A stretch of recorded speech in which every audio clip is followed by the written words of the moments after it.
پیغمبر کہو کہ تم کو آسمان اور زمین میں رزق کون دیتا ہے؟ یا تمہارے کانوں اور آنکھوں کا مالک کون ہے؟ اور بے جان سے جاندار کون پیدا کرتا ہے؟ اور جاندار سے بے جان کون پیدا کرتا ہے؟ اور دنیا کے کاموں کا انتظام کون کرتا ہے؟ تو یہی کہیں گے کہ اللہ۔ تو کہو کہ پھر تم اللہ سے ڈرتے کیوں نہیں؟ یہی اللہ تو تمہارا حقیقی پروردگار ہے، اور حق بات کے ظاہر ہونے کے بعد گمراہی کے سوا ہے ہی کیا؟ تو تم کہاں پھرے جاتے ہو؟ اسی طرح اللہ کا ارشاد ان نافرمانوں کے حق میں ثابت ہو کر رہا کہ یہ ایمان نہیں لائیں گے۔ ان سے پوچھو کہ بھلا تمہارے شریکوں میں کوئی ایسا ہے کہ خلقت کو پہلی بار پیدا کرے اور پھر اس کو دوبارہ بنائے؟ کہہ دو کہ اللہ ہی پہلی بار پیدا کرتا ہے، پھر وہی اس کو دوبارہ پیدا کرے گا۔ تو تم کہاں الٹے جا رہے ہو؟ پوچھو کہ بھلا تمہارے شریکوں میں کون ایسا ہے کہ حق کا رستہ دکھائے؟ کہہ دو کہ اللہ ہی حق کا رستہ دکھاتا ہے۔ بھلا جو حق کا رستہ دکھائے وہ اس قابل ہے کہ اس کی پیروی کی جائے، یا وہ کہ جب تک کوئی اسے رستہ نہ بتائے وہ رستہ نہ پائے؟ تو تم کو کیا ہوا ہے؟ کیسا انصاف کرتے ہو؟ اور ان میں کے اکثر محض گمان کی پیروی کرتے ہیں، اور کچھ شک نہیں کہ گمان حق کے مقابلے میں کچھ بھی کارآمد نہیں ہو سکتا۔ بے شک اللہ تمہارے سب اعمال سے واقف ہے، اور یہ قرآن ایسا نہیں کہ اللہ کے سوا کوئی اس کو اپنی طرف سے بنا لائے۔ ہاں، یہ اللہ کا کلام ہے، جو کتابیں اس سے پہلے کی ہیں ان کی تصدیق کرتا ہے، اور انہی کتابوں کی اس میں تفصیل ہے۔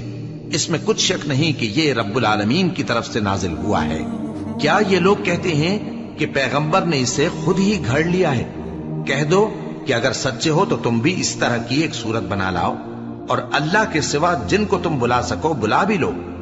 حقیقت یہ ہے کہ جس چیز کے علم پر یہ قابو نہیں پا سکے اس کو نادانی سے جھٹلا دیا، اور ابھی اس کی حقیقت ان پر کھلی ہی نہیں۔ اسی طرح جو لوگ ان سے پہلے تھے انہوں نے جھٹلایا تھا، سو دیکھ لو کہ ظالموں کا کیسا انجام ہوا۔ اور ان میں سے کچھ تو ایسے ہیں کہ اس پر ایمان لے آتے ہیں، اور کچھ ایسے ہیں کہ ایمان نہیں لاتے، اور تمہارا پروردگار شریروں سے خوب واقف ہے۔ اور اگر یہ تمہاری تکذیب کریں تو کہہ دو کہ مجھ کو میرے اعمال کا بدلہ ملے گا، اور تم کو تمہارے اعمال کا۔ تم میرے اعمال کے جواب دہ نہیں ہو، اور میں تمہارے اعمال کا جواب دہ نہیں ہوں۔ اور ان میں بعض ایسے ہیں کہ تمہاری طرف کان لگاتے ہیں، تو کیا تم بہروں کو سناؤ گے اگرچہ کچھ بھی سنتے سمجھتے نہ ہو؟ اور بعض ایسے ہیں کہ تمہاری طرف دیکھتے ہیں، تو کیا تم اندھوں کو رستہ دکھاؤ گے اگرچہ کچھ بھی دیکھتے بھالتے نہ ہو؟ اللہ تو لوگوں پر ذرا بھی ظلم نہیں کرتا، لیکن لوگ خود ہی اپنے آپ پر ظلم کرتے ہیں۔ اور جس دن اللہ ان کو جمع کرے گا تو وہ دنیا کی نسبت ایسا خیال کریں گے کہ گویا وہاں گھڑی بھر دن سے زیادہ رہے ہی نہیں تھے، اور آپس میں ایک دوسرے کو شناخت بھی کریں گے۔ جن لوگوں نے اللہ کے روبرو حاضر ہونے کو جھٹلایا وہ خسارے میں پڑ گئے اور راہیاب نہ ہوئے۔ اور اے پیغمبر، اگر ہم کوئی عذاب جس کا ان لوگوں سے وعدہ کرتے ہیں تمہاری آنکھوں کے سامنے نازل کریں، یا اس وقت جب ہم تمہیں اٹھا لیں، بہرحال ان کو ہمارے ہی پاس لوٹ کر آنا ہے۔ پھر جو کچھ یہ کر رہے ہیں اللہ اس کو دیکھ رہا ہے۔ اور ہر ایک امت کی طرف پیغمبر بھیجا گیا، پھر جب ان کا پیغمبر آ جاتا ہے تو ان میں انصاف کے ساتھ فیصلہ کر دیا جاتا ہے، اور ان پر ظلم نہیں کیا جاتا۔ اور یہ کہتے ہیں کہ اگر تم سچے ہو تو جس عذاب کا یہ وعدہ ہے وہ آئے گا کب؟ کہہ دو کہ میں تو اپنے نقصان اور فائدے کا بھی کچھ اختیار نہیں رکھتا مگر جو اللہ چاہے۔ ہر ایک امت کے لیے موت کا ایک وقت مقرر ہے، جب وہ وقت آ جاتا ہے تو ایک گھڑی بھی دیر نہیں کر سکتے اور نہ جلدی کر سکتے ہیں۔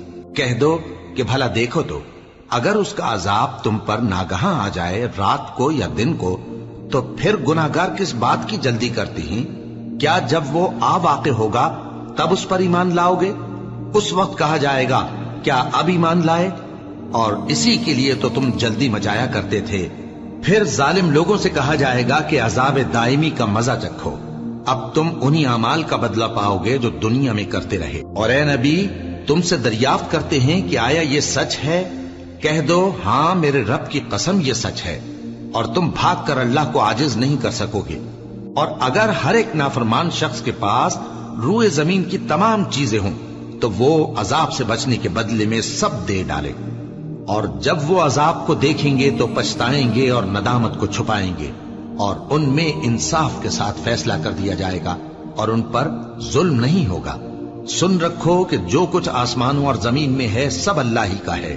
سن رکھو کہ اللہ کا وعدہ سچا ہے، لیکن اکثر لوگ نہیں جانتے۔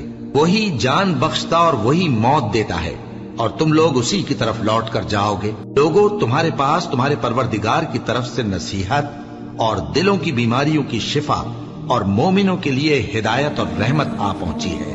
کہہ دو کہ یہ کتاب اللہ کے فضل اور اس کی مہربانی سے نازل ہوئی ہے، تو چاہیے کہ لوگ اس سے خوش ہوں۔ یہ اس سے کہیں بہتر ہے جو وہ جمع کرتے ہیں۔ کہو کہ بھلا دیکھو تو اللہ نے تمہارے لیے جو رزق نازل فرمایا تو تم نے اس میں سے بعض کو حرام ٹھہرایا اور بعض کو حلال۔ ان سے پوچھو، کیا اللہ نے تمہیں اس کا حکم دیا ہے یا تم اللہ پر جھوٹ باندھتے ہو؟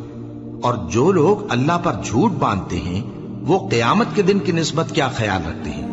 بے شک اللہ لوگوں پر مہربان ہے، لیکن اکثر لوگ شکر نہیں کرتے۔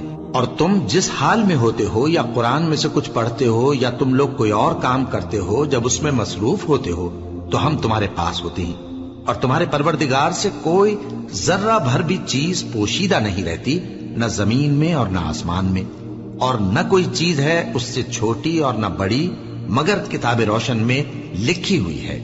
سن رکھو کہ جو اللہ کے دوست ہیں ان کو نہ کچھ خوف ہوگا اور نہ وہ غمناک ہوں گے، یعنی وہ جو ایمان لائے اور پرہیزگار رہے ان کے لیے دنیا کی زندگی میں بھی بشارت ہے، اور آخرت میں بھی اللہ کی باتیں بدلتی نہیں۔ یہی تو بڑی کامیابی ہے۔ اور اے پیغمبر، ان لوگوں کی باتوں سے آزردہ نہ ہونا، کیونکہ عزت سب اللہ ہی کی ہے، وہ سب کچھ سنتا ہے، جانتا ہے۔ سن رکھو کہ جو مخلوق آسمانوں میں ہے اور جو زمین میں ہے سب اللہ ہی کے بندے ہیں، اور یہ جو اللہ کے سوا اپنے بنائے ہوئے شریکوں کو پکارتے ہیں وہ کسی اور چیز کے پیچھے نہیں چلتے، صرف گمان کے پیچھے چلتے ہیں اور محض اٹکلیں دوڑا رہے ہیں۔ وہی تو ہے جس نے تمہارے لیے رات بنائی تاکہ اس میں آرام کرو، اور روز روشن بنایا تاکہ اس میں کام کرو۔ جو لوگ قوت سماعت رکھتے ہیں ان کے لیے اس میں نشانیاں ہیں۔ بعض لوگ کہتے ہیں کہ اللہ نے بیٹا بنا لیا ہے، اس کی ذات اولاد سے پاک ہے، وہ تو بے نیاز ہے، جو کچھ آسمانوں میں اور جو کچھ زمین میں ہے سب اسی کا ہے۔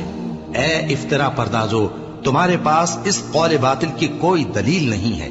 کیا تم اللہ کی نسبت ایسی بات کہتے ہو جو جانتے نہیں؟ کہہ دو کہ جو لوگ اللہ پر جھوٹ باندھتے ہیں فلاح نہیں پائیں گے، ان کے لیے جو فائدے ہیں دنیا میں ہی ہیں، پھر ان کو ہماری ہی طرف لوٹ کر آنا ہے، اس وقت ہم ان کو عذاب شدید کے مزے چکھائیں گے، کیونکہ وہ کفر کی باتیں کیا کرتے تھے۔ اور ان کو نوح کا قصہ پڑھ کر سنا دو، جب انہوں نے اپنی قوم سے کہا کہ اے قوم، اگر تم کو میرا اپنے درمیان رہنا اور اللہ کی آیتوں سے نصیحت کرنا ناگوار ہو تو میں تو اللہ پر بھروسہ رکھتا ہوں، تم اپنے شریکوں کے ساتھ مل کر ایک کام جو میرے بارے میں کرنا چاہو مقرر کر لو، اور وہ تمہاری تمام جماعت کو معلوم ہو جائے اور کسی سے پوشیدہ نہ رہے، پھر وہ کام میرے خلاف کر گزرو اور مجھے مہلت نہ دو۔ اب اگر تم نے منہ پھیر لیا تو تم جانتے ہو کہ میں نے تم سے کچھ معاوضہ نہیں مانگا، میرا معاوضہ تو اللہ کے ذمے ہے، اور مجھے حکم ہوا ہے کہ میں فرما برداروں میں رہوں۔ پھر ان لوگوں نے ان کی تکذیب کی تو ہم نے ان کو اور جو لوگ ان کے ساتھ کشتی میں سوار تھے سب کو طوفان سے بچا لیا اور انہیں زمین میں خلیفہ بنا دیا۔